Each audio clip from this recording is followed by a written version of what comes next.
Good evening, class. Today we're going to be talking about estimation and compatible numbers.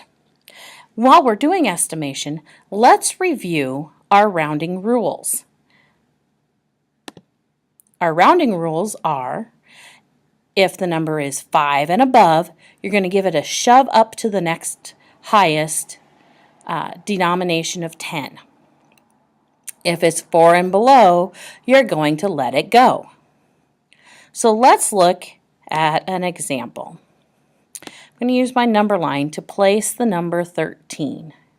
And I know that it is a little less than halfway, which is my blue mark on the number line.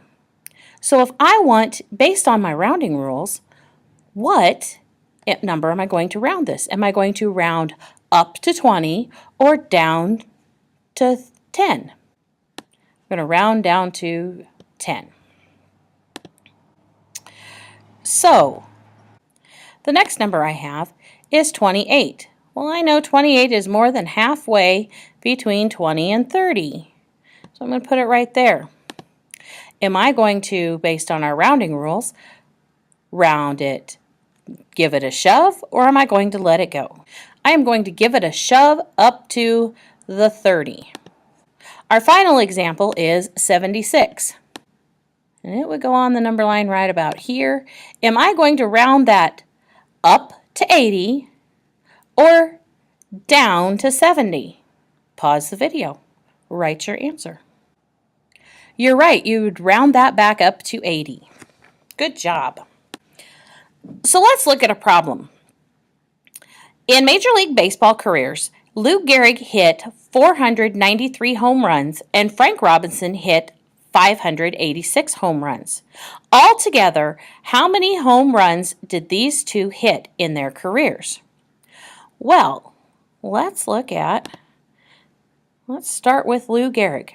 Lou Gehrig did 493. And I'm going to look at the 9 here, and I know my rule is 5 and above, give it a shove.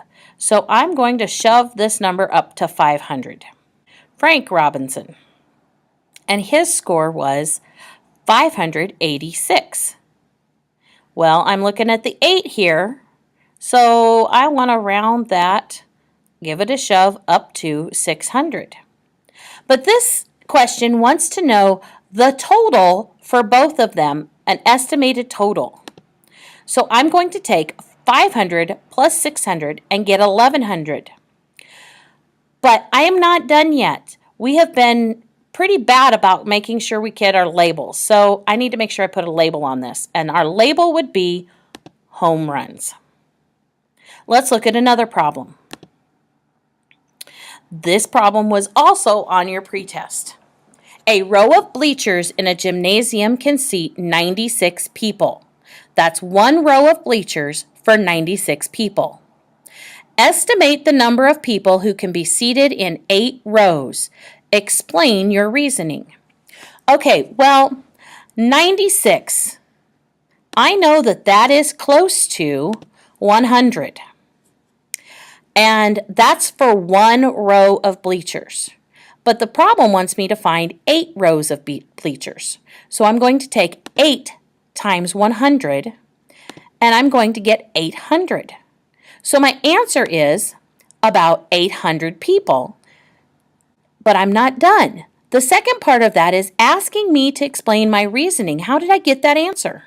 My reasoning is I used rounding to 96 to 100 and then multiplied by 8. Okay, class, the next part of this lesson is we're going to be talking about compatible numbers. And let's go to the book's definition of compatible numbers. The book says compatible numbers are numbers that are easily computed mentally.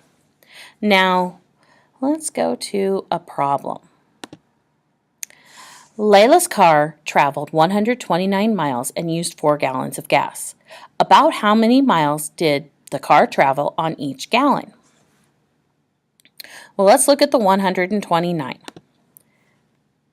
I'm going to take 129 and use a compatible number 128 to make it close to something that I think might be divisible by 4. So if we divide 128 by 4, we get 32. Am I done with this problem? No, I am not. I have forgotten my label. My label is miles per gallon.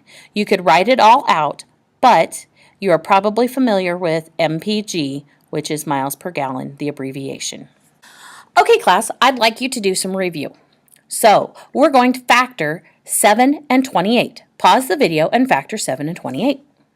You should have gotten 1 and 7 for 7, and 1, 2, 4, 28, 14, and 7 for 28. Now, to find the ones that they have in common, I'd like you to circle those and then write the numbers that they have in common.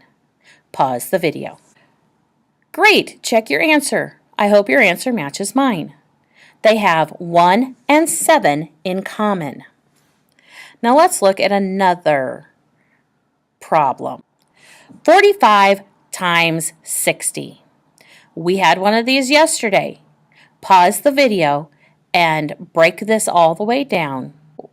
I hope you answered it correctly, 2,700. And there are my steps to get there. Now I'd like you to try one last problem. This is a review of yesterday's lesson, or the polygons lesson. Draw a block letter F and name the polygon that letter just made. This was a struggle for some of you on the pretest. Pause the video. Welcome back. I hope you got your letter F and it said decagon. Don't forget to review for your social studies test and your 3-2-1 sheets.